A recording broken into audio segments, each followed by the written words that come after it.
L'équipe de football des Carabins en est à sa 21e saison depuis la relance de 2002. Et dans le cadre du 100e anniversaire des célébrations qui se poursuivent encore cette année, notre équipe va porter un chandail, un uniforme tout spécial pour leur deuxième match à domicile cet automne. Et d'ailleurs, je suis avec M. Robert Tannerémont, bonjour. Bonjour. Qui est notamment membre du Club des gouverneurs, président du Conseil du Cercle des alumni, mais surtout, d'abord et avant tout, un ancien de l'équipe de football. Donc, vous qui étiez là, si je ne me trompe pas, 1961, 62, 63 jusqu'à 64, voulez-vous nous parler un petit peu des débuts, brièvement, de cette équipe-là à l'Université de Montréal, puis de votre passage chez les Bleus? Moi, quand j'ai joué, l'équipe existait déjà depuis peu d'années, quelques années, 3, 4, je ne sais pas trop. Il y avait quelques équipes collégiales aussi, comme 4-5, c'est tout. Et on jouait au stade Jarry, avant que ça devienne un stade de tennis. C'était un stade de baseball. Et les Alouettes s'entraînaient là. Et puis nous, on s'entraînait également sur le terrain à côté, pas le même que les Alouettes. Mais ça voulait dire qu'on pouvait partager certains services. Très utile d'ailleurs, parce qu'il n'y avait à peu près aucun encadrement. On avait un entraîneur-chef et un assistant-entraîneur. Gros progrès, rendu à la 3e année, on a eu droit à un 2e entraîneur. C'est tous les 3 des anciens joueurs des Alouettes qui venaient de prendre leur retraite. C'était vraiment une époque héroïque. L'université nous donnait d'ailleurs un billet d'autobus pour pouvoir quitter l'université puis nous rendre au stade Jarry pour la pratique, pardon. OK. OK. Puis est-ce que vous vous souvenez pourquoi l'équipe s'appelle le Bleu et Or? Est-ce qu'on vous l'avait expliqué à l'époque?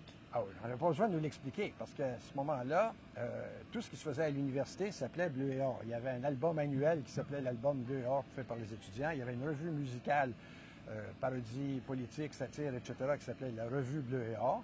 Et ça découle de l'écusson officielle de l'université. Quand les Carabins ont été relancés il y a une vingtaine d'années, on a eu une grosse discussion interne. Et il a été décidé que comme il y avait le rouge et or, le vert et or, que d'ajouter le bleu et or, c'était vraiment pas une trouvaille du siècle.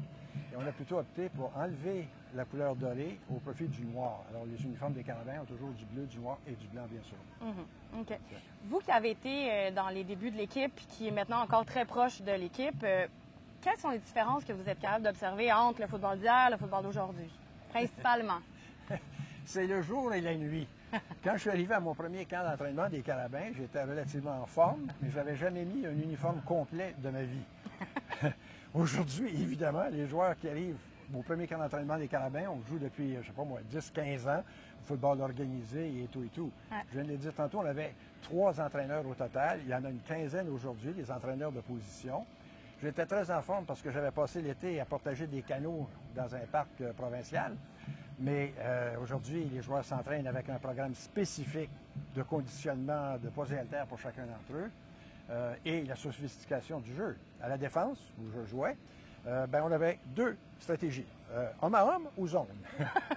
Aujourd'hui, Denis Touchette et son équipe doivent avoir une trentaine de stratégies selon l'évolution du jeu. Alors, c'est le jour et la nuit. C'est un jeu beaucoup plus sophistiqué, beaucoup mieux encadré que ce qu'on faisait à l'époque. Ah ouais.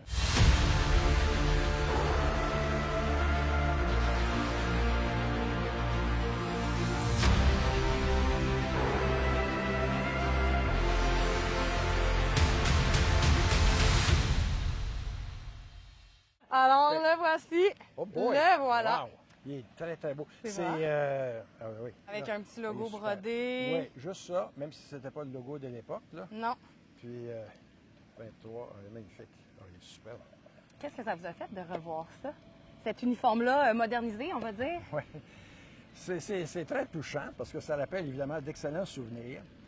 Par pur hasard de calendrier, on s'adonne aussi à jouer ce jour-là contre la seule équipe qui existait à l'époque, elle est disparue par après aussi, le Vert et Or de Sherbrooke. Parce que les autres équipes contre lesquelles on jouait, soit sont rendues dans d'autres ligues, comme Bishops, ou ont disparu. Mais Vert et Or, on jouait, on avait une rivalité. Donc ce jour-là, de porter ces uniformes rétro-modernes, si j'ose dire, c'est très spécial. Le danger, c'est que les joueurs y prennent goût. Et ils disent, on devrait peut-être amener un petit peu de jaune dans nos autres uniformes. Ouais, mais ça... Dites-le pas trop fort. Non. Faut pas le dire trop fort. Vous qui faites partie des pionniers de l'époque, selon vous, quelle est l'importance de redonner au suivant, justement? C'est très important. J'ai eu l'occasion cette semaine d'aller à une pratique des Carabins d'aujourd'hui. Et Marco Yadulica m'a demandé de passer un message. Le message que j'ai passé, c'est profiter de chaque instant pendant que vous pratiquez et que vous jouez.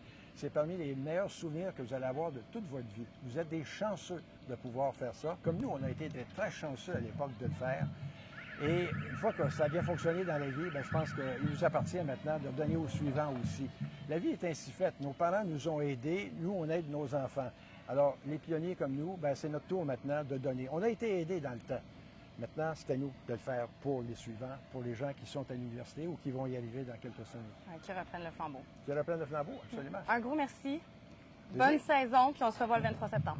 Avec plaisir. Merci.